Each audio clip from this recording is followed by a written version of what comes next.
Mango! And welcome back to my channel. In today's video, we're going to be watching the rendezvous with Cate Blanchett at the Cannes Film Festival. Now, the rendezvous is a huge interview with artists, which Cannes does every year. And in this year, they chose Cate Blanchett as one of their guest artists.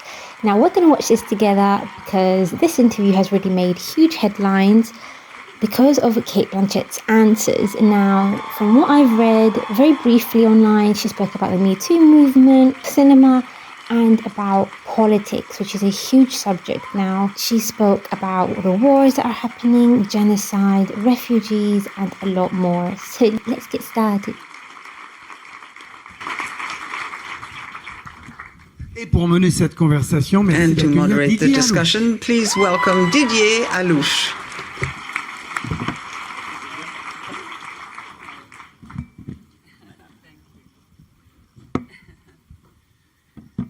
Comment ça va, Kate? Kate, how are you doing? Great. I feel like I'm in the beginning of tour, but...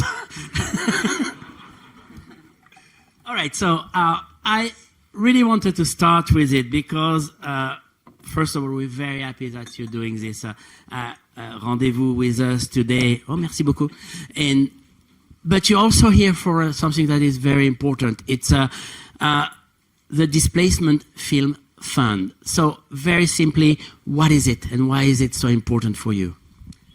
Well, firstly, thank you all for coming. Thank you. And thank you to the festival and to Terry for hosting me and really for hosting the fund. It's about just over 2 years ago, a group of us were at the Global Refugee Forum. I've been a goodwill ambassador with the UN Refugee Agency. I thought everyone was going to put their phones down and just be present. For over 10 years. And when I started working with them, the numbers of people who were displaced internally and externally beyond their borders was about 60 million. Now it's well over 120 million. And that, double. And with that exacerbated by what's happening to our climate, they're the two biggest challenges we face as a species. And all of us around the table were asked to make a pledge, and we identified that it is very odd with these two very pressing challenges on us as human beings that the issues of displacement and climate aren't more foregrounded or even in the background of the narratives we tell. And we wanted to find a way where we could support displaced filmmakers, because of course when you're displaced you don't stop being a teacher, a lawyer, a doctor or a filmmaker. And the time that people spend in displacement before they can safely return to their country of origin is around 19 years. So that's a whole career that's lost, not only for that individual but for audiences.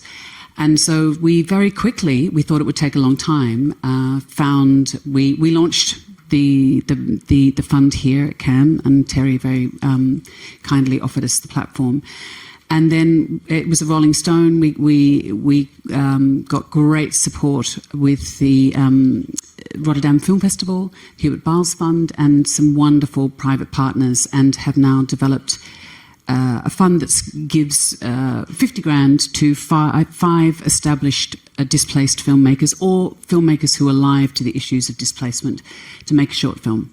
And we launched them in Rotterdam this year, and the reception was just extraordinary. And what's been wonderful is not only so Mohammed Rasoloff, who's well known here, he was one of the filmmakers. It not only is the power of the film, but the power of them as a cohort. Because, of course, like being female, it's not a monolithic experience. So the different perspectives that they brought, the stories they told, was really exciting. And tomorrow we're launching and announcing the second round. So we're hoping to move to a legacy fund. But it was primarily to support those stories and get them into the mainstream. I'm sorry to be more precise, but how does it work? How do you get help? How do you have to help? Can we help? Is there like a website where we can go and check it out? And Yes, at the moment we're running that through the Rotterdam Film Festival website, and it was a pilot program, so we've had a lot of learnings along the way. But you can go and see them And so we're with Film Forum in New York, we're having a qualifying screening so that they can be qualified for the Academy Awards. And then there's exciting news to come about where they'll be platformed and where audiences can see them. Because part of the DNA was not to ghettoise these stories and have them seen by people who are perhaps alive already to that sort of storytelling and those sort of perspectives, but to get them seen more broadly. So that's stage 2 of the program. That is amazing. I didn't know about this fund, but it is so necessary, especially with people from Gaza who we've all seen make these amazing documentaries from their own demolished homes, living in refugee camps, including people from Ukraine, Syria, and so on. Great job from Cate Blanchett. And especially congratulations to Cannes Film Festival for giving this opportunity to artists who literally have nothing but their passion to do what they love. I appreciate your what you're doing, because I think we all agree here. We get the news every day. We get like reports every day on the news network and everything. But the stories are getting more and more difficult to be told and to be given to us. A story coming from difficult places. What is, on your opinion, is there a role that cinema is playing that is even more important than it used to be in telling the story we never hear? Yes, I do. I think festivals increasingly are becoming, I keep thinking we're like polar bears on ice floes, and those ice floes are festivals. They're places for discussion, dissemination, not only of individual films, but that's the glory of having a festival, is that you get to, and I've talked a lot to Terry about this and Alberto at Venice, is that you don't necessarily set out with a theme, but by simply choosing a series of films, themes emerge because artists are very alive to the undercurrent of what is going on in society. So I think it's they're very, very important places, not only for the films themselves, but for audiences, for critics and for the wider public to discuss what goes on in those narratives. The windows on the world. Yeah. That's what it is. Cannes, I must say that I was very happy to call you. I was doing the press conference, call you Madame la Présidente when you were the president of the jury in 2018. So very simply, what was the experience like? What do you keep from this year in Cannes when you were the president? It was extraordinary. I mean, not only an extraordinary responsibility, but it was a pleasure to just immerse yourself in the visions of other people. And because often people talk about cinema as being, imagination that becomes illuminated through the light that comes through that projector. But I think increasingly, and to your previous question, it's about the hardest part, I think, of being any artistic endeavour is grappling with reality. And reality is getting more and more absurd. So we need these stories to help us work out how we feel about what's going on in the world. Not that cinema poses more questions, I think, than it answers. And so to be immersed in those questions and those provocations and those propositions, and with the most astonishing, I mean, the jury I was with were some of my most revered filmmakers and performers. And so it was an absolute pleasure, but an enormous responsibility. But I think I was a bit nervous, obviously, about taking on the responsibility. And I spoke to Guillermo del Toro. I said, what did you do? How did you do it? He said, just make sure that you get there first and you sit in a different seat every time. It sounds banal, but, when you go to any meeting room, as we've all been in, if you sit in the same seat, then somehow the same person gets to speak first. So it was a really simple structural thing. And it meant that, someone always had the opening gambit, a different person every time. But I think in those situations, for me anyway, leading a jury, it's not about coming in with an agenda. I think it's about deep listening, and that you want to bring alive the group mind and allow all the jury members to own those decisions. And it's painful. It's painful to have to sort of somehow sit in judgment. And when you've been inside the jury, and, there's certain rules and regulations, but we had some amazing, amazing films. And some of the films I didn't get on first sitting. I didn't really experience them. And then another jury member would say, no, this is a masterpiece. So then I'd go back at 9 o'clock in the morning to watch it again. And that was really fantastic because oftentimes you're not ready to receive a film. And I think your responsibility on the jury is you must attend, not to what you think the film is about, but you've got to attend to what that filmmaker is trying to make. So it's not about taste, it's about appreciation. When Cate was the president of the jury, she did an outstanding job. For those who watched the Cannes Film Festival then, and the jury was made out of some brilliant artists. What Cate basically described was democracy. That's the first thought that came in my mind. Yes, she was the president of the jury, but she listened to everyone's opinions, even self-doubted. She went back to rewatch the movie so she could be fair with all of the participants and artists. And one of the rules of the jury is that you cannot talk about deliberation and the way you... Love that. It was like being in the Masons or something. It was a secret society. My next question is, how did the deliberation go? It was actually, in the end, it was very swift because the way we did it was we said, okay, we've seen 3 films. If we had to, today, if we had to give the Palme d'Or to which film, what would it be? And why? You know, because sometimes you have to, you know, and I've presided over the jury at say, Camera Image, and to look through, literally, physically, not metaphorically, look through the lens, the cinematographer's lens at a film. You're looking at it in a very particular way. But so when you have to analyse the film, what was the strength of this film? Was it the performance? Was it the direction? And, you know, and oftentimes, you know, in certain awards ceremonies around the world, I do wonder if people actually know what editors do, if they know the difference between a cinematographer and a director, between an actor's choice and what they've done in the production design. And so it was really thrilling to be with people who were so acutely attuned to all of those elements. The jury was just divine, it was heaven. If you don't mind, I'm going to quote them. There was Denis Villeneuve, Chang Chen, Ava DuVernay, Robert Guédiguian, Kat Janine, Léa Seydoux, Kristen Stewart, and Andrei Zviagintsev. At the end of the festival, I have also this chance to moderate the press conference where you said why you made this choice or this other. You guys seem like very good friends. I mean, it felt like the end of a summer camp when you don't want to leave each other. Did you guys see each other again afterwards? Yes, and not in a group because obviously people are working and live in different countries.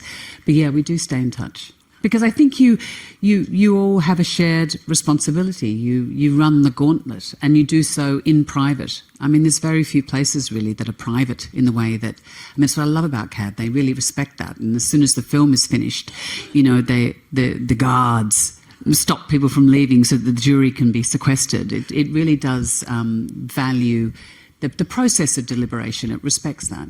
And also, you know, with any film festival, what an audience loves, what critics might champion, and then what the jury has to do. They're very sort of different responsibilities. So it's great that the festival is able to hold all those different perspectives. A beautiful way of explaining the process of filmmaking, how the jury process works at Cannes, what her job was, and how they unanimously come to the decision of who's going to win the Palme d'Or award.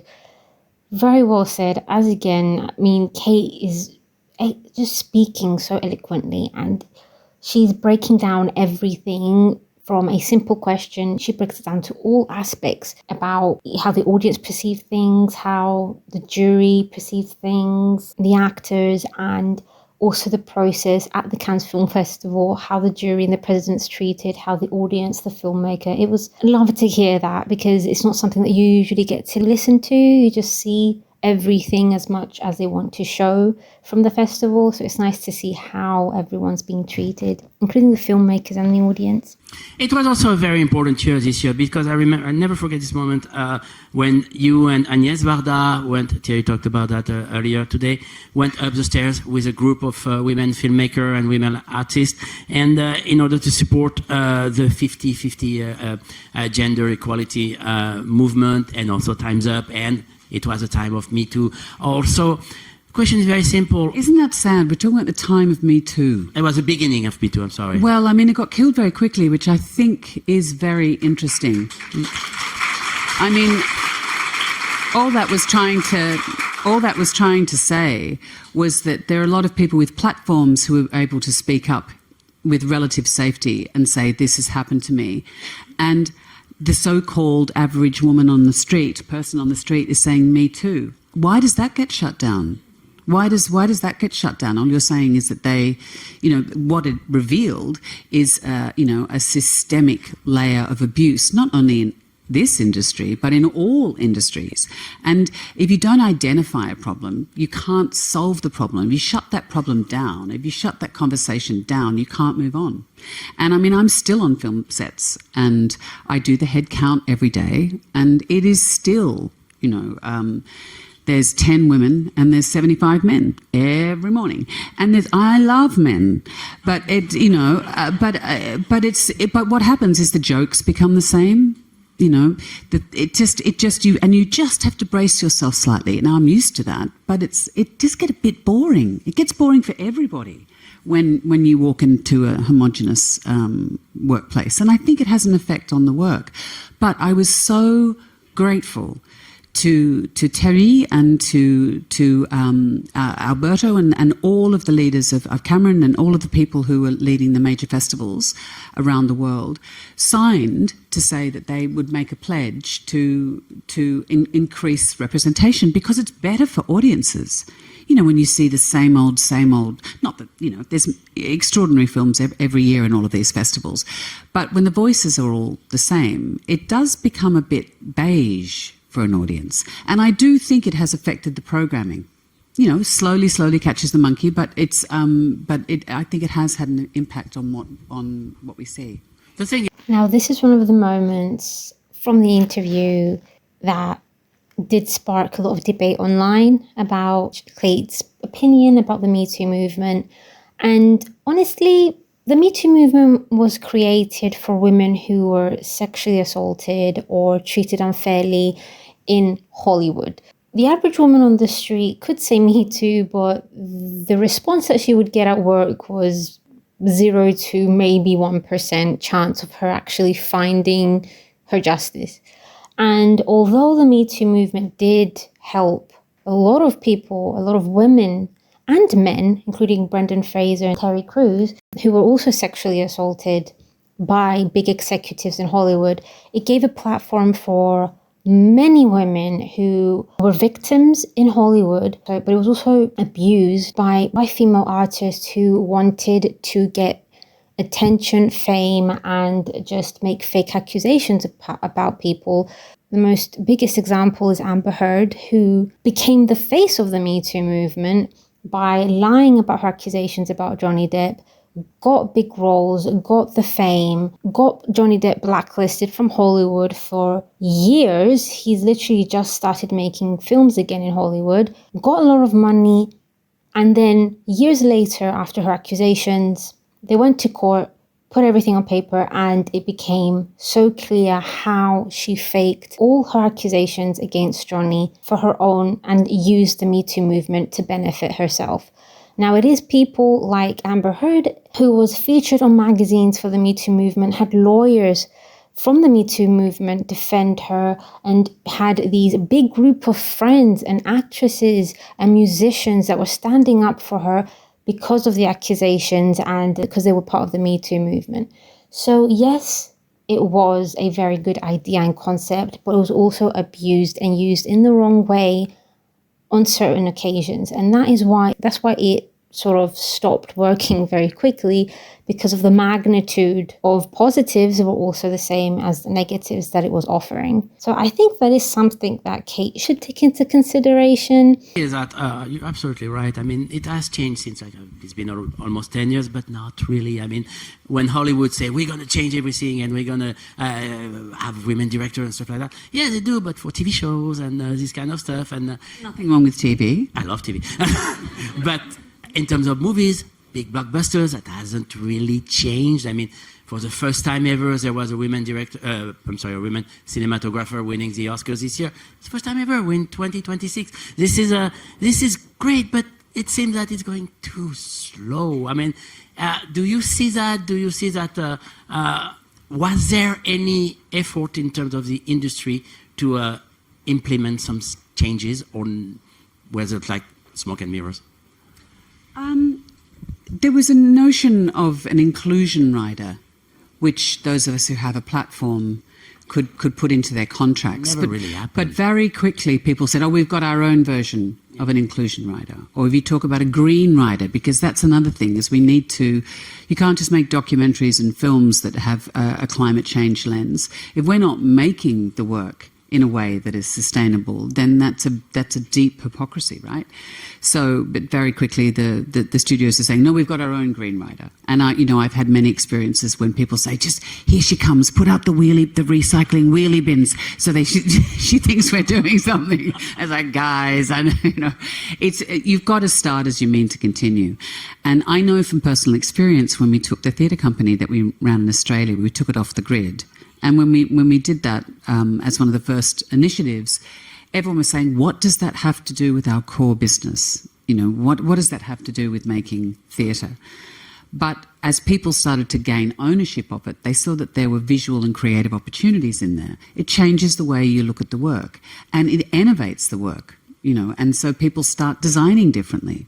They start moving through the spaces differently. So it does have an impact on the work, which is really great, I think. I'm totally agreeing with you. It's not just women; it's diversity in a pretty large sense of the word. But we live in a world, especially in the US, where diversity is kind of attacked from every front possible. How do you feel that cinema and maybe artists in general can help that, can change that, can fight that? Well, I think we have to first of all see that we're not victims of it. I think, so for example, when we did Carol, no one wanted to fund that picture. It was made for like $2.50. And it was really the first time. And it's a masterpiece, sorry. Yeah, it's a beautiful, well, it's Todd Haynes, right? I mean, his films are, and he's been working in that space for, his entire career. But like the book itself, The Price of Salt, it was the first time that there was a happy ending. It was an incredibly romantic film that you didn't have to be gay to go and see it. It sort of touched, I think, a lot of people. But at that time, it was a risky proposition. And I do think that there are many more narratives now, many of which we see in mainstream festivals that have, not non-heterosexual relationships at the core. So I do think it's changed the way, and it also, the producing chain changes. So people can see that, there's a hunger and appetite. Of course there is, for different types of narratives, different types of relationships that actually reflect the world in which we live. And about society as itself, I mean, it's not a very good, I mean, I live in the US, and the talk about diversity, the talk about how to change that and everything, it's not really a la mode right now. It's not really in fashion. How do you see that changing? How do you see that? Should we trust the young generation? Why should equality be a fashionable thing? I don't know. I think it's like, when I first came out of the gate a while back, it was, that you as an actress, you had a shelf life 10 years. And that, if you were leading a film as a woman, that it was a woman's film, as if only women were interested in films that, And I think often the way things were developed is if you had an interesting character, female character, they didn't bother with the narrative. They didn't bother to resource it. And so the films didn't actually lift off. And I do think the more female producers there are, and the more people who are in charge of that work, they also are... there's a lot more, I think, a stronger mentorship web that's realising you need to lift up the people and help provide opportunities, in the same way that those opportunities were provided to you. It's a sort of a virtuous circle. So I think that has changed quite a lot. Of course, there's much more to do. There always is. But, work an artistic practice is not... It's not a static thing. It's imperfect, right? So we're always trying to make and remake the thing in the search of perfection. But we know that's a holy grail that we won't reach. But that's what spurs us on to keep doing it. Perfect answer by Cate Blanchett. That there is change in the cinema and there is more quality now. Is it great? No, but there are a lot more diverse roles and movies coming out for a larger audience. That equality, why should equality be a fashionable thing? And that is so true. Equality should be something that exists. And just like she said, there are a lot of female producers. There has been a positive change, and they're making new movies with a lot of diverse audience. And it is a positive change right now that we are seeing in Hollywood and in cinema. So let's go back in time a little. We're going to talk about your craft, you're going to talk about your job. I'm not going to do movies by movies in studios, but I want to talk about the Cate Blanchett from the beginning, the one who started a career. How did she see the work at the time, and how do you see it today? How did your point of view on your craft has changed in these years? Gosh, it's very hard to answer because these things are so fluid, and change, like glacial change, it happens so slowly that it's hard to actually identify. I think coming out of drama school, you get armed with a toolbox of technique, and you're trying to employ all of those things, and a little bit like a bird trying to fly out of its nest, not sure if you can fly.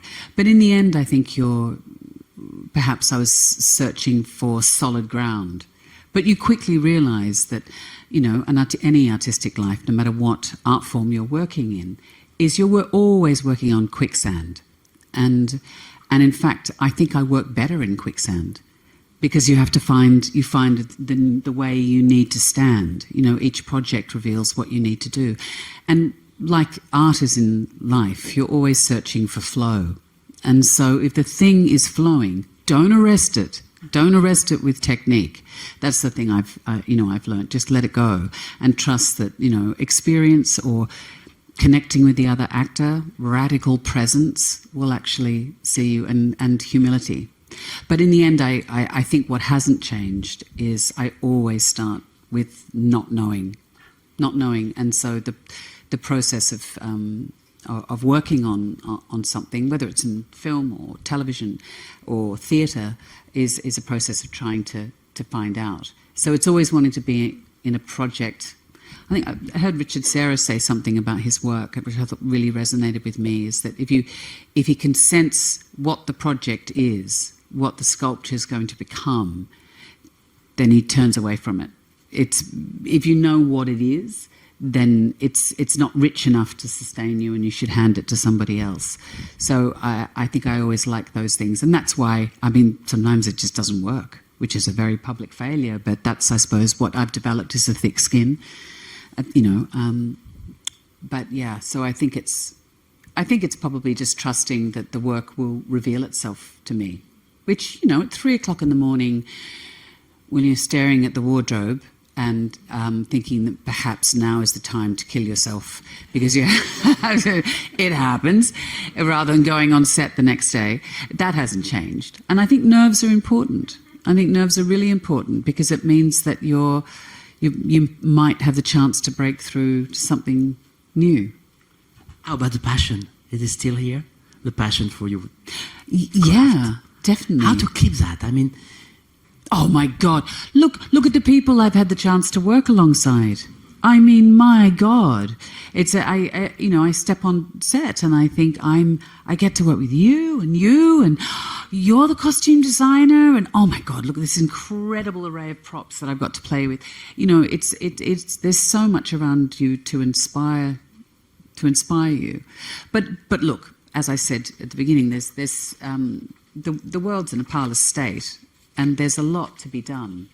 And so I do have a lot, sometimes too much, energy. And I suppose I'm at a point now where I'm thinking, where's the best place to channel that energy? Because I think being alive is working out, where you can be most effective, but also where you can find joy. Let's face it, more joy. I did work a lot on this interview, and I noticed that Did you write the answers as well? You can give me some. I have the answers. So far, you're doing good. This is something that I find fascinating with you. Some people, some actors are working very much on preparing the part. You're kind of obsessive. I mean, Am I? Yeah, you're working like crazy. I mean, I read Am I? somewhere that if it's a Did I say that? Yeah, you did. If it's a biopic, you want to know absolutely everything about the person. If it's not, you have to create an entire life for this character. Is that true? Is that important for you? How do you take that in the creation of your characters? The work that you're doing.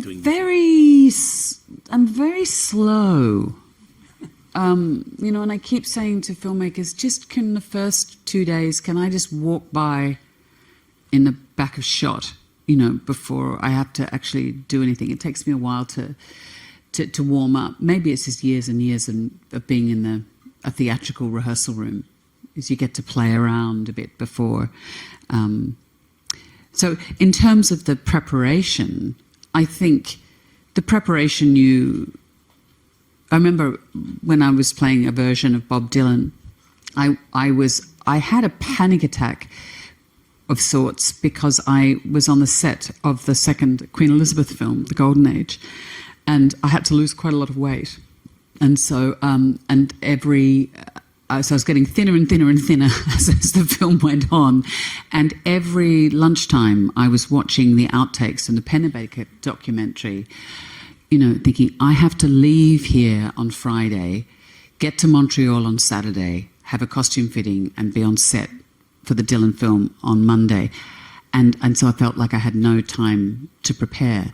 But in a way, because I've been watching this stuff and my body had been changing, is that I must have assumed that stuff by osmosis. And what I realised was that Todd Haynes he creates a playlist for every actor, you know, in all of his films. He's so democratic in his sharing of his visual landscape, how the film's going to look, that all the preparation in the world I didn't make any sense until I put the eyebrows on, put the costume on, and stepped on his set. And so the atmosphere he created meant that we could lift off. So no one wants to see your homework as an actor. And so you do have to leave all that preparation behind and just trust that you're going to then play with the other actors, and what will stick will stick.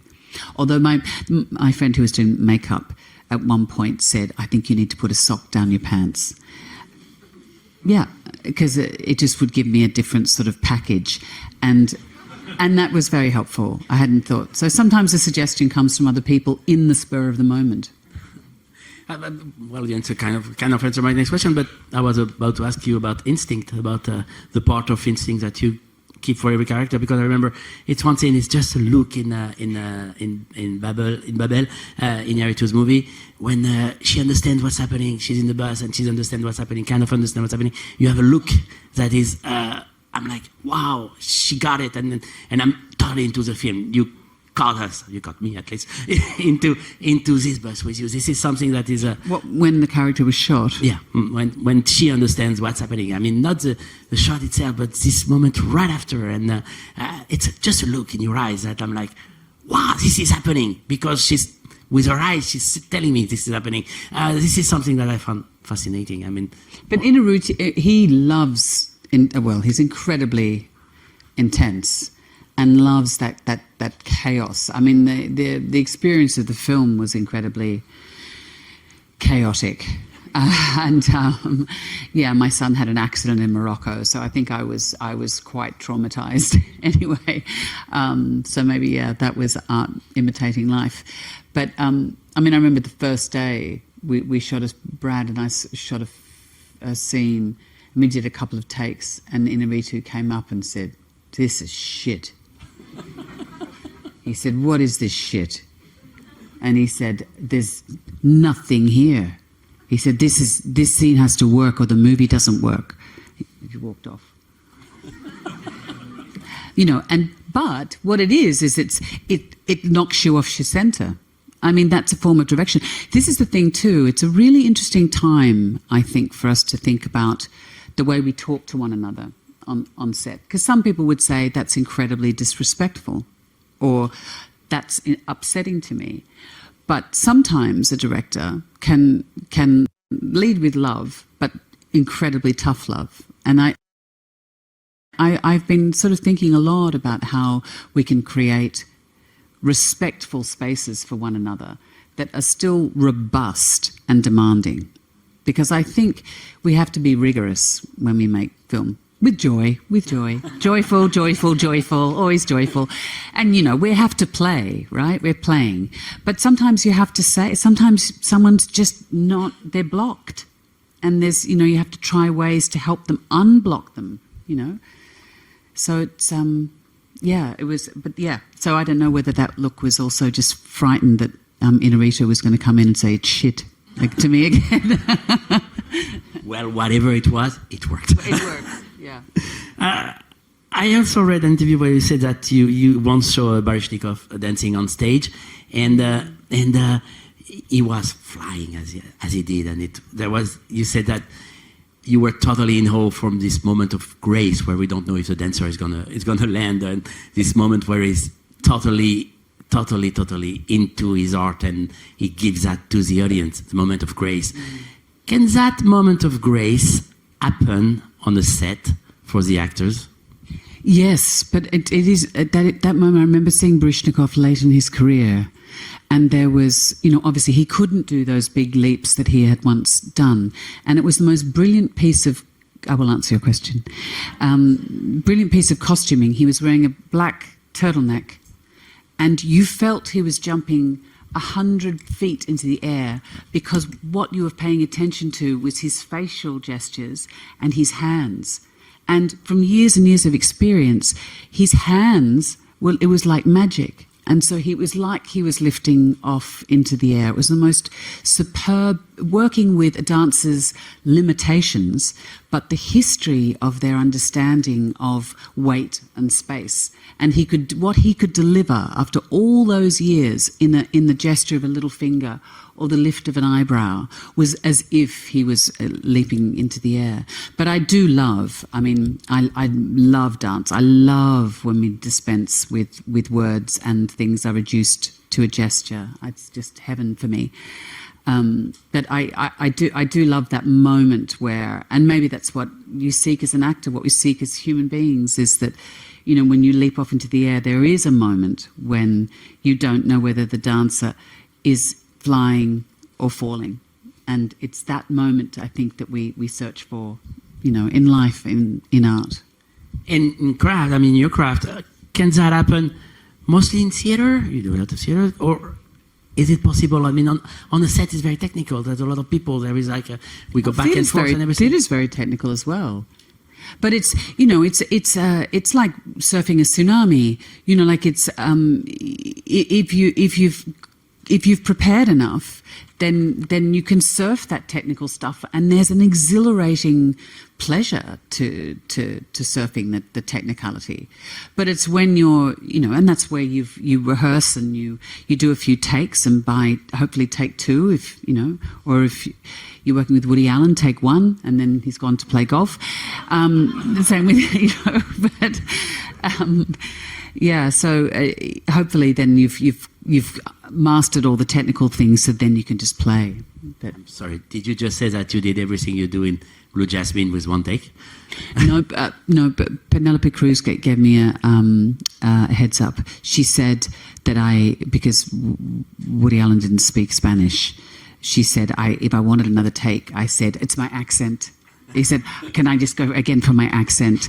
And so I was doing an American accent, playing a version of Blanche Dubois, in Blue Jasmine, and I would say, "Look, I fucked up the accent. Can I go again?" So I did get maybe 3 takes, but sometimes it's only 1.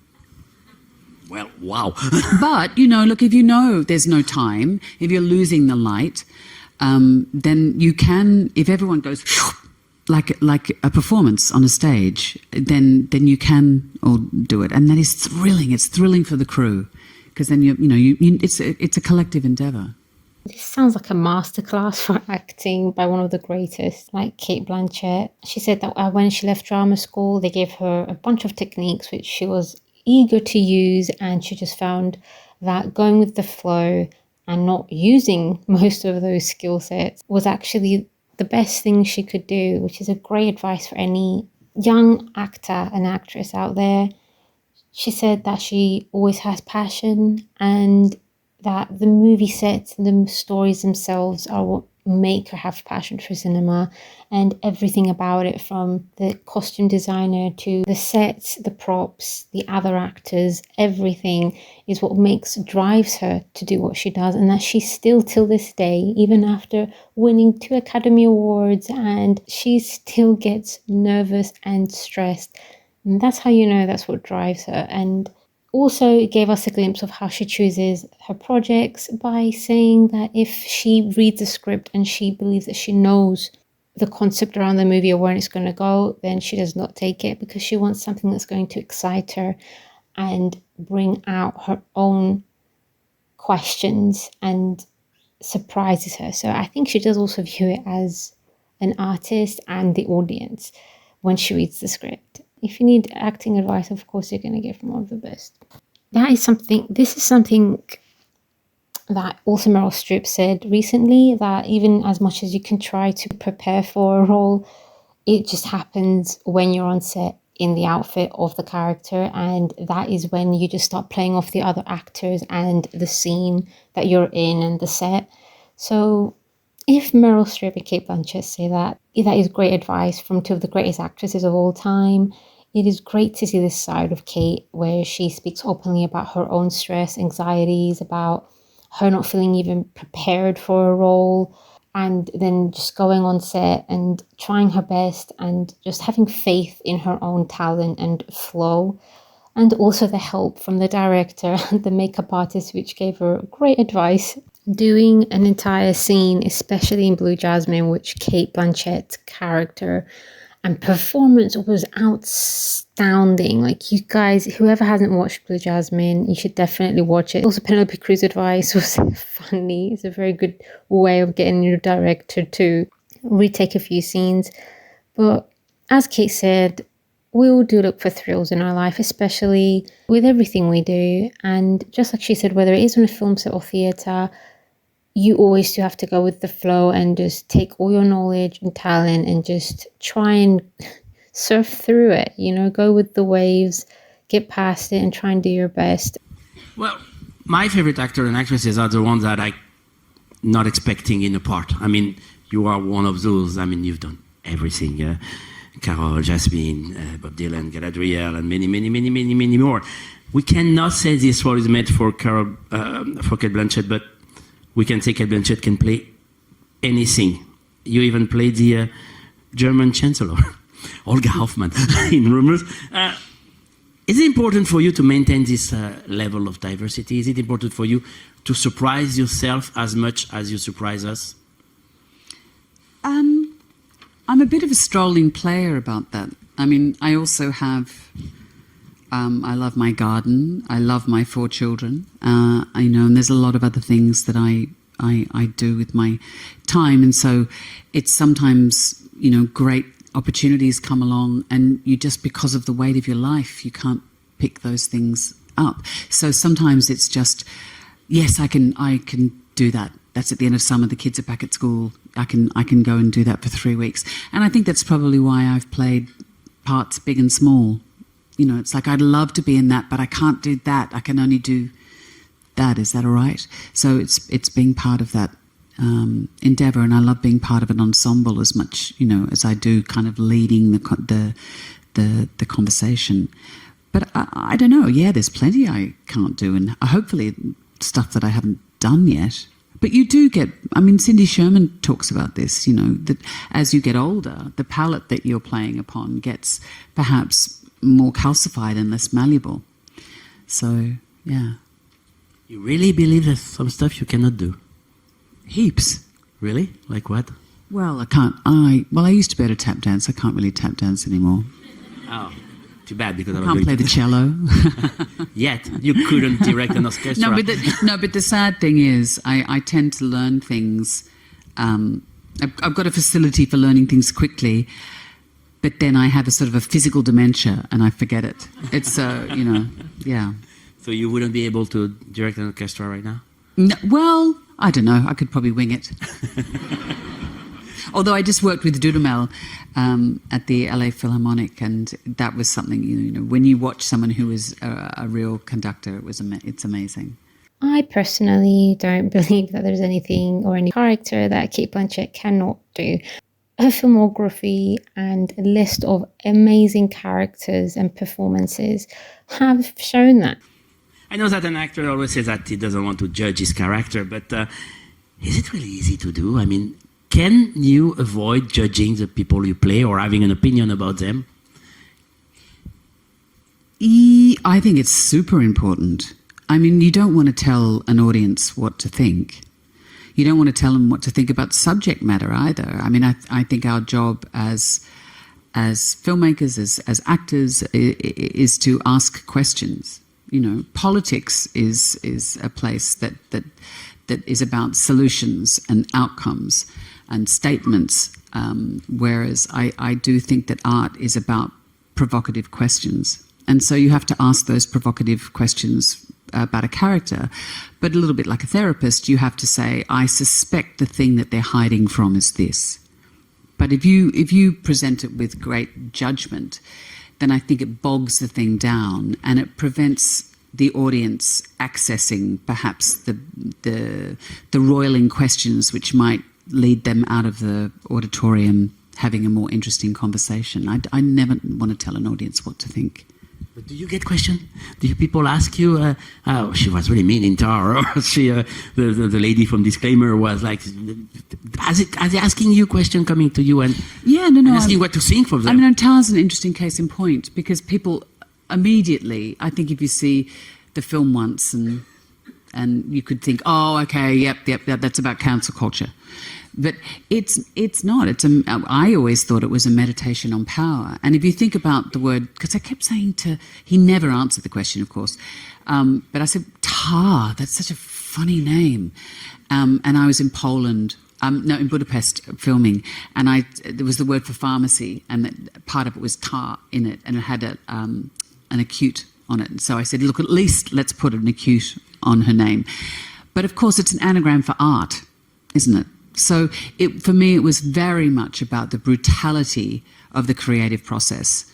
And I think that what you saw is someone who was profoundly brutal to themselves as an artist. And then the way that often gets externalized, because the act of creation often involves the act of destruction. And those two fiery situations, those two fiery states, play with one another. And increasingly, I think, there's no yin and yang. They're the same thing. Guillermo was telling me the other day, so I just saw him, this is why he's on my mind, and he was saying there's a I think it's a French fable called Arsehole, Master of the Universe. And it's a French fable about how the human body is having an argument and the heart is saying it's the most important organ. It's not only the biggest pump of the body, but it's the seat of the emotions. And the liver is saying, no, I'm the one that actually is where the emotions happen. You couldn't do without me. And someone's saying, no, the lungs, the word to inspire, it gives our imagination, the brain says. And then suddenly the arsehole piped up and said, try doing it without me for a week and see where the rest of you are. And they ignored him. So the arsehole shut down and the body didn't survive. And so in a way, we need that arsehole to rebel against, And so I think that's in... I don't know where... There we go. You see what it's like to live in my mind. No, but, like out there in the world, it is rife with assholes. But fuck doom, we use our reaction to that to bring out what we need to bring out. So in art, there are always stumbling blocks. There are always frustrations. There were always things that we feel profoundly disappointed in what we're doing. But you have to wrestle with those negative things in order to produce something beautiful. And so that was something that I thought a lot about when I was making Tar. Someone who had been, not looking at that side of themselves things had been in flow and suddenly they weren't. Kate is making some very important points. You can't judge the character that you're portraying, because then you automatically put it in a specific position that's going to make the audience judge it. You just got to live it the way that it would be and is written down and how you would think it is, and not judge it. And her story about the assholes, actually very good and very smart in my opinion. I understood Tar when I read this, about you, that you worked with a lot of orchestra director, and especially an Australian one called Simon Young, and she told you that Natalie Stutzman. I mean, there's so many amazing female conductors. And she told you that reaching Tar's level of musical talent is both a gift and a curse. Gift for the music, but the rest of the world seems dissonant for her. That's something that in the sound of the world that's not making it. You mean she found sound, the world around her, that sound very dissonant and it's very out of not right. Do you feel that? I wonder whether we could apply that to Cate Blanchett's level of acting. That if you see something that you don't like, in terms of the movies you're seeing and stuff like that, things I don't like that I've done. No, and everywhere. What that I don't like anything? Sorry, I don't quite understand. No, the question is more like, do you feel that when you attain a level, an artistic level that is to the top, it could change the perception of the world you live in? Oh, the world I live in. Yes, I mean, I think there's a detritus that stays with you, positive detritus, you know, that stays with you from a character, and certainly from the time that you're playing a role or researching a role or talking about a role, that conversation does affect the way you see the world, and that I find that an absolute gift, you know, that you're seeing the world through somebody else's eyes. I mean, it has to be an empathetic exchange between you and the character, and then hopefully with the audience, so that they get to connect with experiences outside their own in the same way that's the process. So yes, you do. I think those really complex, fulfilling roles do expand not only your sense of what is possible out in the world, and expand, you know, I'm going to sound very Dr. Seuss about it, but, you know, the Grinch, your heart does get bigger. But it also, I think you become more capable as an actor. You know, if you've played Electra and Hedda Gabler and Blanche Dubois and all of those, you know, great roles, your facility becomes greater. Well, we talked about Guillermo del Toro. He's not the only great director you worked with. Todd Haynes, Field, Spielberg, Fincher, Scorsese, Malik, Allen. I mean, the list goes on. I saw that you worked with Kubrick too. You worked on Eyes Wide Shut. You did a voice there. Apparently. You don't remember? This is something that is unbelievable. The list of directors is like crazy. I have a very naive and very simple question to ask you. From an actor's point of view, what is a good director? What is a good director? I mean, there's so many different types of directors, right? I mean, some directors don't know how to talk to actors, and they're incredibly good with the technical stuff. Some directors are very interested in the post-production process, and so it's just gathering information that they can then put together in the editing room. Some are great with script, and some are great at all of that stuff. But in the end, I don't know if you've ever watched professional snooker players or billiard players playing. The way they look at the whole table, and they'll look at the ball, and they'll know, in order to get it in there, I need to get the ball in there. There's an accuracy, there's a sense of the whole, and a precision, and the putting the balls in all the right place. So increasingly, I think it's what Scorsese says, is it's knowing where to put the camera. So you watch what's going on, and then you think, I've got to put the camera here. And so over the years, I've been on set, and something's wrong, and people often say, don't be so hard on yourself. What you're doing is not. I said, no, it's not about me. Something's wrong. And you think, the camera's not in the right place. We're not being looked at in the right way. And sometimes when you're in a scene, because you realise this scene is not about my character, it's actually about that character over there. And so I'll sometimes say to the director, look where I'm standing. if you look at that actress or actor from where I'm standing, do you see what I see? And so then, and Todd Field always says, you put the camera down and then you move it 2 feet to the left. Or you put the camera down and you move it 2 feet to the right. And so I think it's that level of precision. And that can come. I think a director has to know what their strengths are. Same with actors. You have to know what your strengths are and you have to know what your weaknesses are. And so if you think, I am really good with performance, but I need someone who's going to tell me put the camera 2 feet to the left. So it's about, I think a really good director is how they build their team. Because it is a collaborative medium. That is a very good point. Directors really do have to have faith in their actors, and not only and everyone on set, because they don't know about everything. The cinematographer might give them a better idea of where the camera should be, especially the actor, because the actor is going to know what movements they're going to make, and maybe they're going to want a wide shot or a close shot to the face. So it does depend on what the director wants, but he also has to communicate with everyone else, and that is a very good point. And does it help if the director is a big cinephile? We're talking about Guillermo. He knows every movie he ever made. Does that help? I mean, when a director says, I want you to play like this character in this movie and this character in this movie, are you like, what is he talking about? Or does that help you in order to build up the character? I think for me personally, every actor's different. But for me, the more input I get into, the window inside the way the director, the screenwriter, the production team is thinking about how they're going to look, what the frame is going to look like, the better for me. And so when we were doing The Aviator with Scorsese, he just screened all these screwball comedies for me. His Girl Friday and Bringing Up Baby, and we'd watch that, and I thought, oh, he's after an attack. He's after a rhythmic attack. And so the first time Katharine Hepburn comes into the story, she just talks. And so I realised that's what he was wanting me to absorb that energy. Now, he didn't say that to me directly, but he presented it to me to take or leave, And so I think that's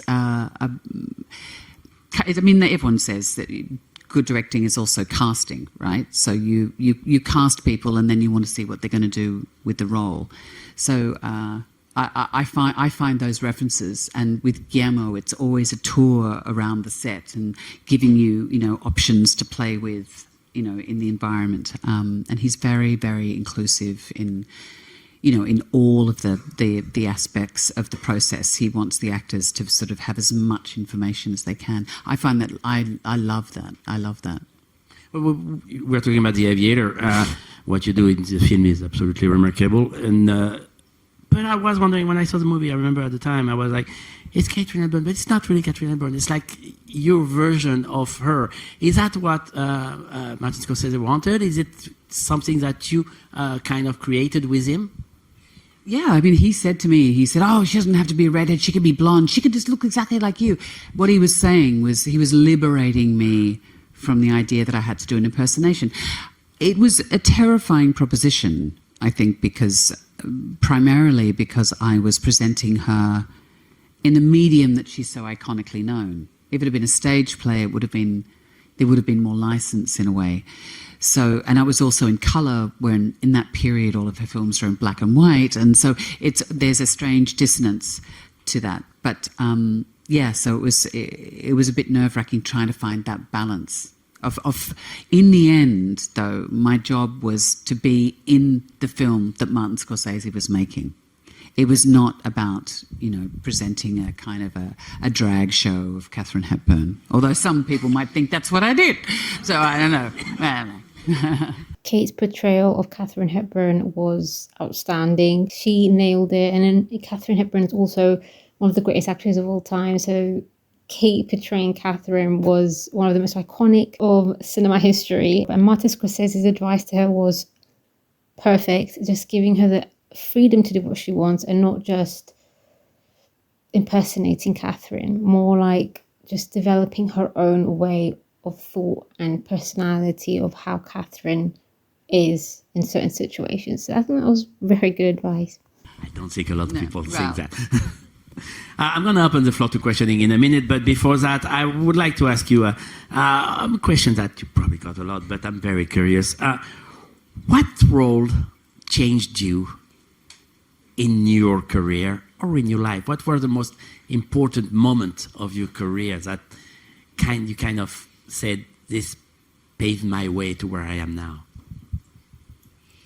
I think it's probably those roles where, I mean, I love a surprise. Roles where someone has offered you something that you think, wow, I hadn't thought of doing that. And probably as an unknown Australian actress playing Queen Elizabeth was that. But then Mike Newell casting me as a Long Island housewife in a film that about 2.5 people have seen called Pushing Tin, and like doing that as a kind of an antidote in a way to that other film. But I think it's ones that really stretch your capacity and that feel. I mean, I suppose most recently for me it was probably Tar. And I think too, because it changed me in a way because the collaboration with Todd was so deep and so profound, and we would go into battle. I felt together every day. It felt so alive. Yeah. But also on stage, and I don't see these forms as being mutually exclusive. I think they're really complementary. And in a way, I don't think I could have played Blue Jasmine without playing Blanche Dubois. Liv Ullmann directed me in a production of Streetcar when we were at the Sydney Theatre Company. And Joel Edgerton was Stanley. It was just a wonderful, wonderful experience. And that was life-changing because Liv wanted it to be there right from the beginning. The stakes were really, really high right from the beginning. So that was game-changing for me. One word about disclaimer, because I think you're fabulous in it. What was the adventure like? What did you want to do? It was excruciating. It was absolutely excruciating. I love Alfonso, and I'd work with him again in heartbeat. But he would also say it was excruciating. It was really tricky. It was really tricky. I think because of the character also. Yeah, but it's also he was playing a lot with voiceover, and so it was a constant analysis of how much voiceover, when, what would be revealed when, and also it's when you do things that are episodic, it's the narrative is king, and so it's unless you're doing something like the Decalogue, where the sort of the component parts, it's more like an anthology series, right? But then it's one big film. But in the end, the narrative is the most important thing. So the character and that process and the satisfaction one gets from that is slightly sublimated. But once again, he and I went into battle every day. So and we've become good friends as a result. But with joy. With joy, full of joy. Where's the question? Okay. Well, a lot of people. We're going to start with this gentleman, since he stood up. I think he's trying to leave. Well, too late. It's okay. You don't have to too stay. Late. No, I'm not running away. This has been great. Can I run away? Thanks so much, Cate. But I'll ask you kind of a hard question because the sector is changing a lot, and but I'm trying to figure out there's AI, there's streaming, there's the mergers. Are you globally optimistic that things are, after these 4 or 5 difficult years, possibly getting easier? Will it be easier to make big movies or even independent movies? Are you thinking that all this has a purpose to make movie making easier? Because the 7, 8, 9, 10 years for independent filmmaking are difficult. But so do you feel maybe things will get easier? Are you talking about in relation to the advent of AI? Well, yeah, AI and streaming, and then as a result, financing. All the changes in the industries. It's super difficult, right? So I'm wondering if you think that all this has a purpose and that it will eventually get easier for filmmakers to get it right, and or do you think it will forever be a battle? That's the way the sector is. I think right from the inception of the industry, it's been a battle. I think that's part of, Soderbergh always says that at the zombie apocalypse, you want it to be run by a first AD. There's something, we have a kind of a resilience and a military precision that we manage the chaos that is the industry. But, I don't think in the mainstream people were really discussing, outside our industry, they weren't really discussing AI in the way they are now, since after the writer's strike, really. So I think it's upon our industry to keep these discussions public for the rest of the planet, let's face it. We're a very forward-facing public industry, and it's very important, not only for our own work, but for the people at large. I think the biggest problem around AI, for me, many problems, because it's not regulated, is consent. And so I've been involved with a group of people called RSL Media, and what they've developed is it's basically a free, not-for-profit standard that rights holders, individuals can identify consent, because AI can't recognise consent unless it's made clear. So it's a machine-readable piece of code that you can then say it acts in a way as a blocker. So you can put it on your Instagram account, or if someone goes to use your work, your image, your music, your mark, your character. And then think of it as a red, yellow and green system. So red comes up as consent is not given. Amber or yellow, it comes up as consent can be given. These are the channels through which you can access consent. And green is consent is given. So I think that's incredibly important. Now, as a standard, we need legislation to support that. But I think what's come up through their research is that AI companies don't want to get involved in protracted, ongoing litigation.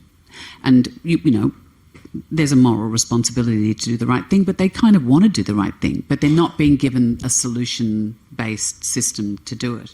And this machine-readable standard that can roll out as quickly and as exponentially as AI itself is rolling out, I think is really, really important, because human consent has to be placed front and centre so that innovation can sit side by side with the human hand. And I think that's super important. But there is now an inevitability with AI, and it's a very, very powerful tool.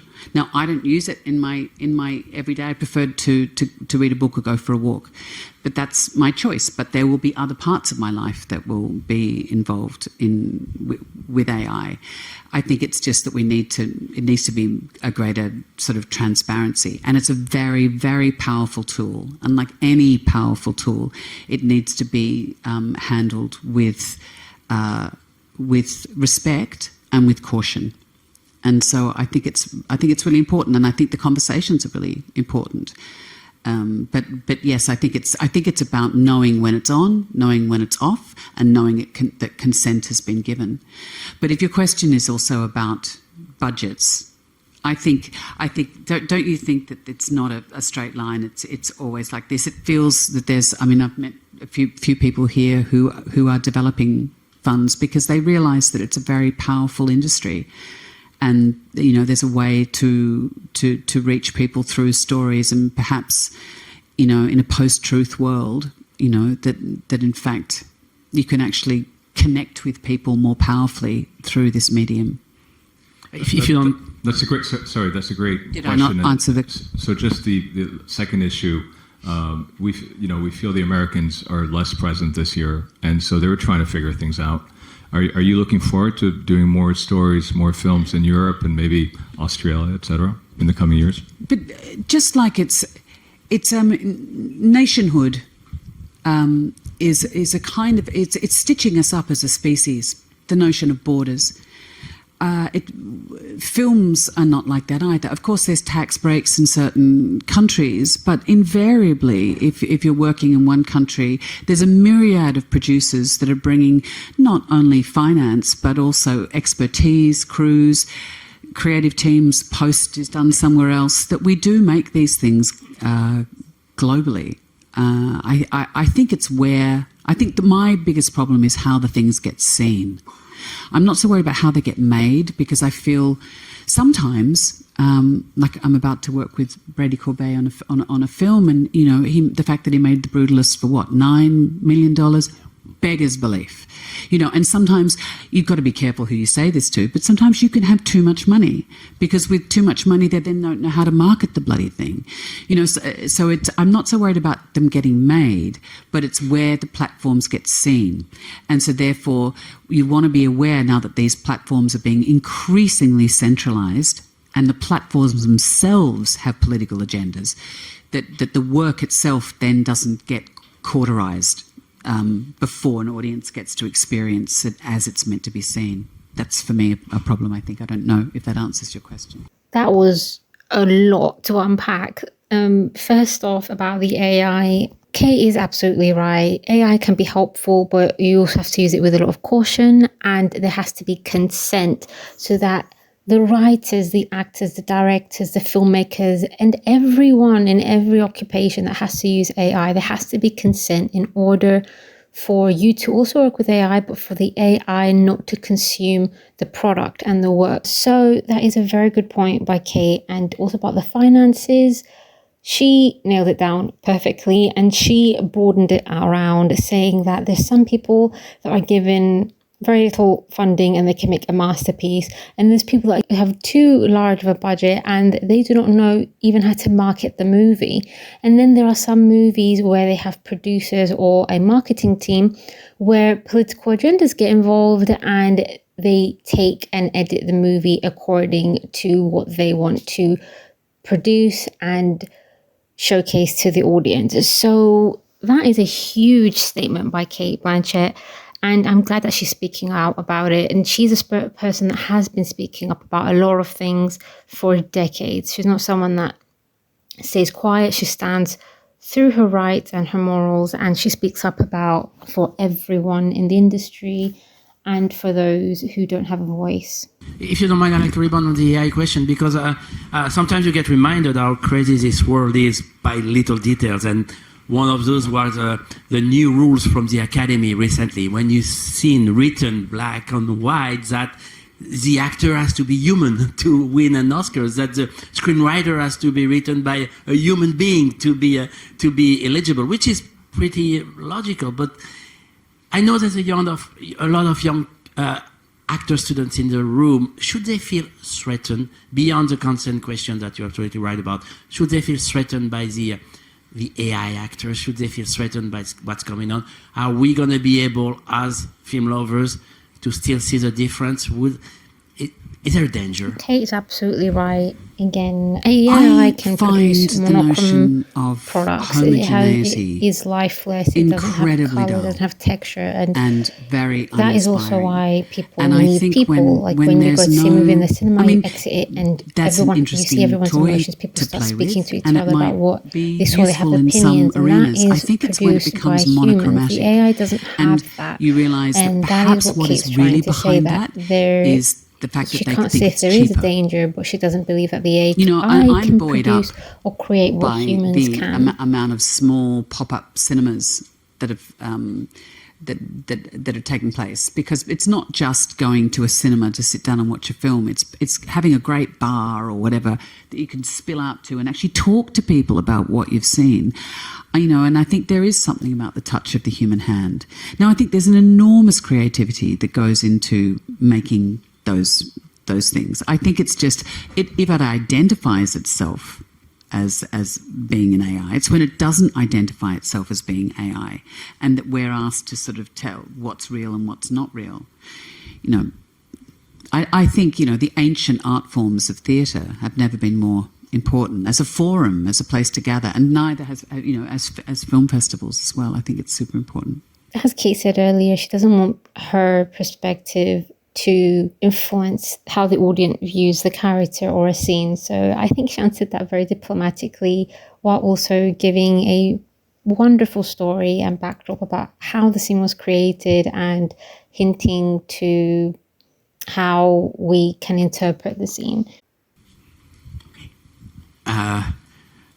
Right next to you. easy.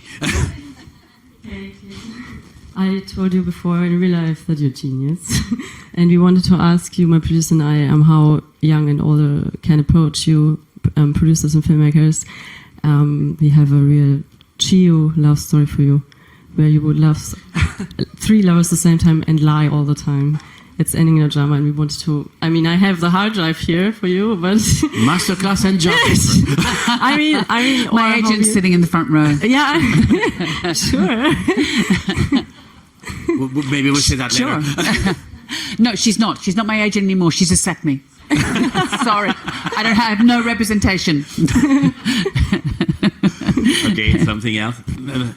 Gentleman here with a blue shirt. Just stand up and shout your question. Okay, my name is Gary, and you might be aware Hungary has recently elected a new government Should I start again? No, Hungary's just elected a new government. Hungary's just elected a new government after about a decade of state-controlled media and culture. And what would your advice be to the people who are now trying to give culture back to the people and back to the artists? Yes, I remember I had friends who were teaching at the academy, the theatre academy, and a decade ago they started to, fire people, replace people. So it was coming. It's always happened. They chop the noses off statues first. They destroy cultural institutions. They rename the Kennedy Center. All of these things happen. These things happen. They're really important, and they're important signifiers to people who are not remotely interested in culture, that they will then come for you. I think when a government changes and by the mandate of the people, I think it's really important to remember that change can't happen overnight, that change has happened, but that we all have to be part of that change. I then think we put so much hope that a broken system is going to be repaired in 6 months that we then force a revolving door in politics. So I think it's a matter of keeping the media honest, and working to make sure that change becomes strong and lasting. But I don't know, I'm not a political pundit. Madame, là. Oui, qui bouge le bras. Levez-vous, levez-vous. Non, juste derrière vous. Allez-y. Allez-y, allez-y.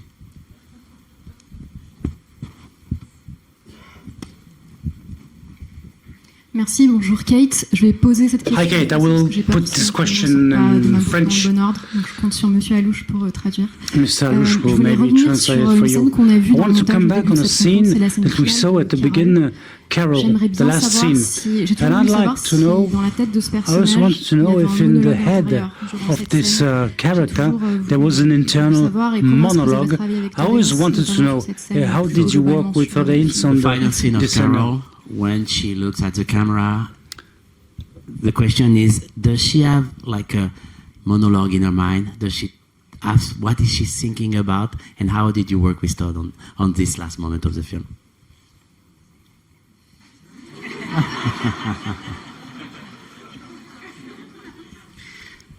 It's interesting. I was just listening. I'm about to do a mashup of Bergman's Persona and Electra with Nina Hoss and Benedict Andrews at the National Theatre in London. So I've been watching a lot of Bergman films again. And I was listening to Bibi Andersson and Liv and Bergman talk about Persona, and they were asking him about the process of making it and particular shots. And he said, it's irrelevant what I was thinking or preparing. And in a way, once you've done it, you don't own it anymore. And by defining it for an audience, you lessen the enigma of what was going on inside the actor's mind. I can tell you technically that because of the nature of the shot, Rooney couldn't look at me and I couldn't look at her. So in a way, we were both looking at projections and memories of each other, perhaps rather than actually eye to eye, which is, such a satisfying thing to do. So we had to work with memory. It was quite a technical shot because I couldn't look at where the camera was. I just had to sense when to turn. So I just tried to, and also I had to be engaged in this conversation, but not engaged, and realise, you know, it was the final shot in the movie. But yes, it's ambiguity is one of the hardest things, I think, to create on screen. So in a way, I think the more ping-ponging antithetical thoughts you can have moving through your mind, hopefully then you create something that is open-ended and ambiguous, because I think it was really important not to lock the end of that film down so that the audience could spill out saying, was she thinking this? Were they thinking, what are they going to do? You know, that was a really important part of it, which is a very unsatisfying answer, I know.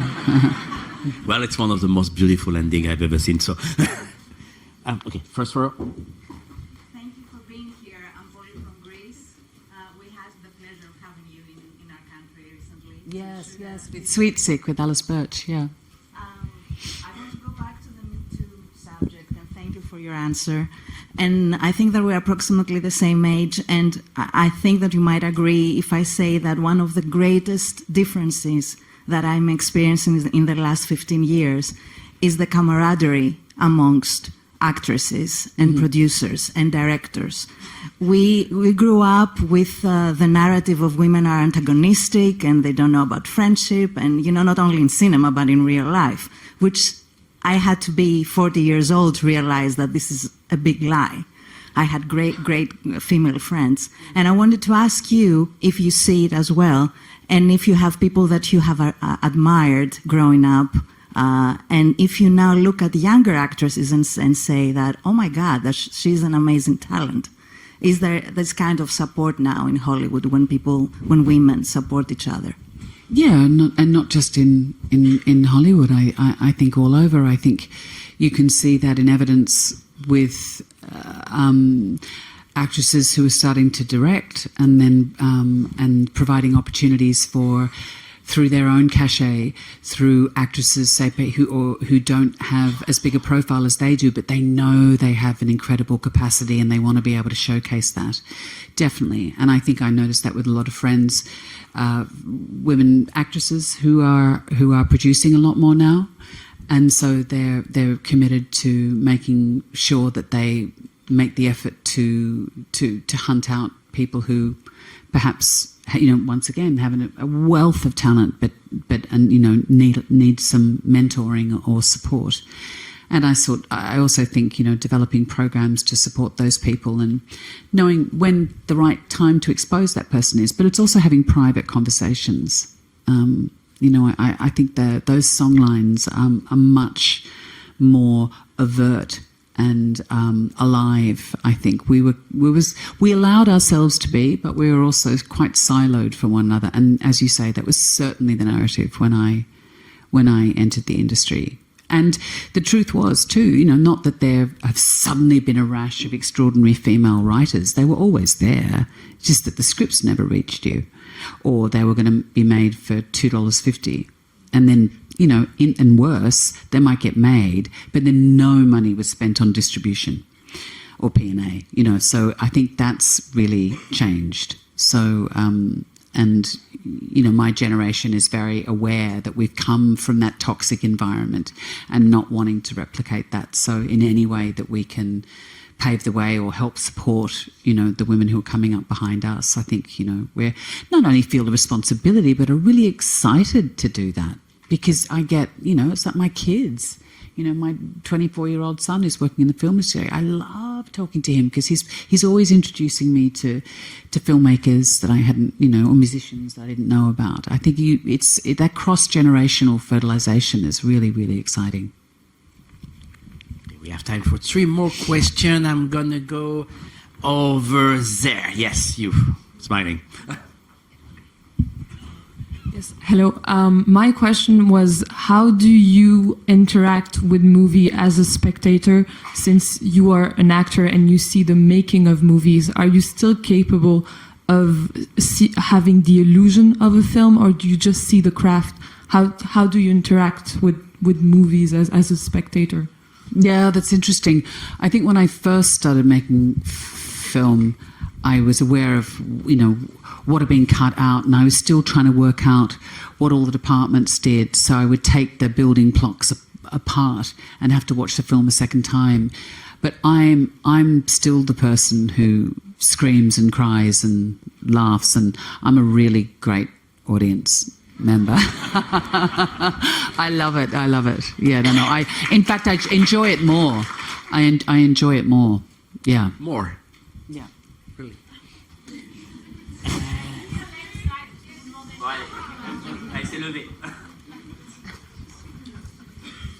Hi, thank you so much for being here. I just wanted to mention that there was a big article in the French press about how this year was one of the least diverse years in the official selection at Cannes. There's, I think, only 22% of women as directors. Also, just in the nationalities that are represented. What do you think?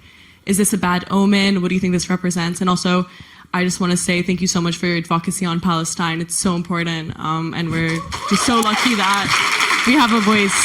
Thank you. Yeah, I think it's a sad state of affairs, isn't it?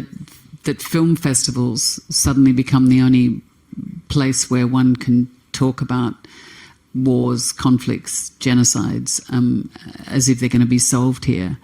But yes, it's very important to keep those things on the public radar. I just wish that the question times in various parliaments around the world were much more opaque and honest and working towards solutions, because it's appalling and enraging what's going on in the world. But yeah, I think articles like that are really important. I think it's really important to say, oh, this year this has happened. But I know from having put programs together that you don't want to expose films that aren't ready, and you can't give opportunities to everyone all the time. And I personally have noticed that there are an increasing number of females represented, and there's many, many different pockets of the festival that one can interface with. I would love to see a festival where 75% of the films were women and, filmmakers of colour. But, that would probably send people into, what's going on? But I think wouldn't that be extraordinary? And that wouldn't happen every year. But, I don't think we can return to it's when these things are unthinking. And my interface with this festival and many festivals is they're not unthinking. But I think those articles are still important, just to remind us, that these things have to reflect the world in which we live. Kudos to her for bringing up Palestine, because Cate has been a huge advocate for Palestine, and she's spoken about it on various platforms, film festivals, and also at Parliament. Now, as Cate said, it is very sad that people aren't really allowed to speak about politics, wars, and genocides outside of film festivals, which is true. And there's a lot of film festivals that are even banning artists from speaking about what's happening in Palestine and global politics, which is just a small dose of seeing how the world is today and how things are important are being silenced. And just like Cate said, it's sad that people that are in Parliament and that are part of government that do not try to fix the ongoing situation, the ongoing wars and genocides, and just continue to feed it and silence those who do see the issues. Also, her highlighting that it's very important for such articles to exist, because it does highlight that there is an ongoing issue still in the industry about equality, but she also highlighted how there has been huge improvement and how there are a lot of female writers and artists in the industry that are growing in numbers every year. Okay. Thank you. I'm here, Cate. I'm Naina. Hi. I'm a young actress from India. Hi. And I can't believe I'm saying hi, Cate. So I'm just taking a moment for that. Hello. I'm fresh out of film school, trained as an actor from FTI Pune. And I have a really personal question to ask, which is that I'm still told I don't look like an actress. What by does a lot an of actress casting look people. like? I mean, the idea of beauty, of being something attractive. And the question that I want to ask is, when you were fresh out of film school or drama school and you were an actress, the feedback that you received from others onto yourself, how did you process that? And were you always open as you are, or did you cultivate the openness that you have today? This is an act. I'm not remotely open.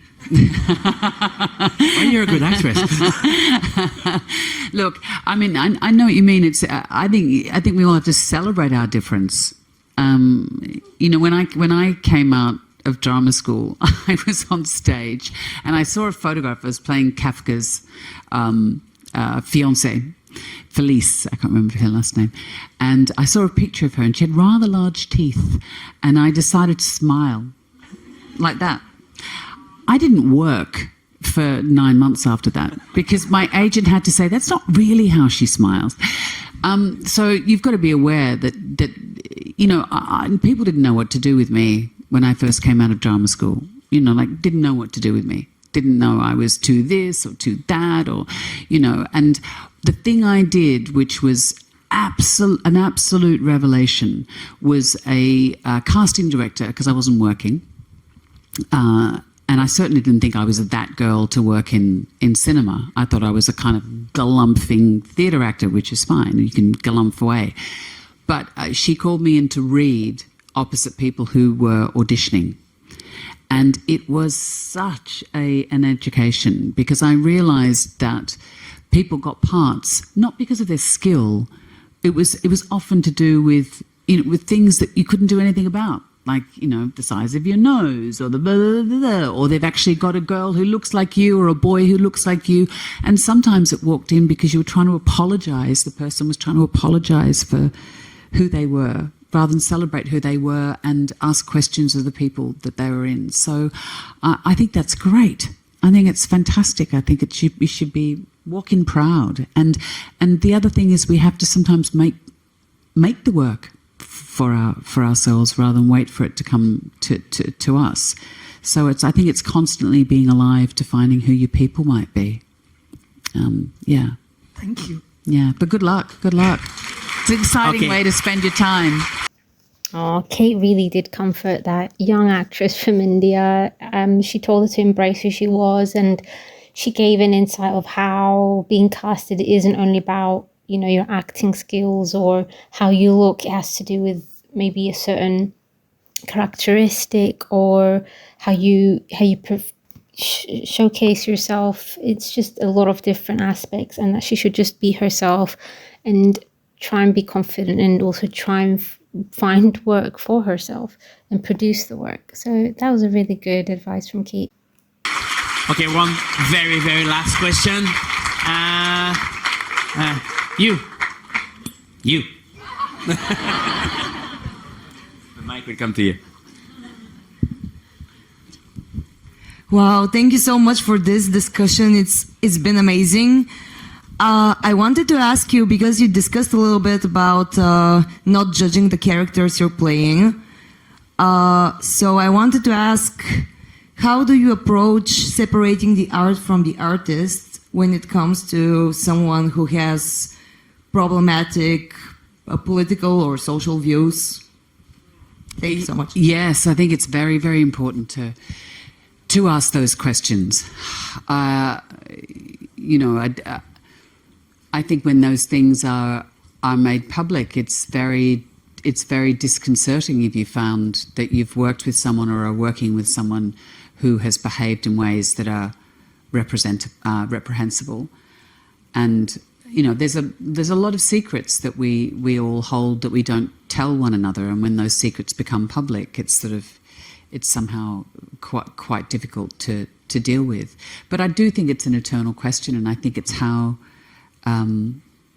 there's how much a person is enabled to behave that way, And that's, you want to look at the circle of people around that person who are perpetuating that behaviour, and also someone who has genuinely atoned for that behaviour and changed their behaviour. I mean, Martha Stewart says, you know, if you stop changing, you're through. You know, she really, really believes in change, and I'm with her. I think people can change, and so I'm much more of the school of being open to the possibility that people evolve. I know I have changed. If I think back to things that I said and did when I was in my 20s, that terrible moment of shame. You know, we all do things that are foolish that we regret. It's what we do with that. And if we double down and keep behaving in that way, maybe it's time to stop working with that person. But if that person has atoned for it, and in fact their work can become deeper, they can become richer and kinder and truer and more inclusive, then I think that's great. I don't know if that answers your question, though. Madame, I have one more thing to say in the name of everybody in the room. Merci beaucoup. Merci. Cate Blanchett. Thank you. That was also an outstanding answer. Just, you know, saying how we have to evolve, learn from our mistakes, and how we have to change, and if we don't, then that's it. And that there have been artists out there who have been very vocal about certain things and acted in a certain way, and some people do change and they're able to work with, and others who don't, and she just believes that people shouldn't work with them. Cate answered every question perfectly and even gave more than what everyone asked her. She is one of the greatest actresses of all time. She gave an amazing masterclass here about life, acting, cinema, and politics, and it was a joy to hear her. Thank you so much for watching. Like, share, and subscribe, and I'll see you on the next one.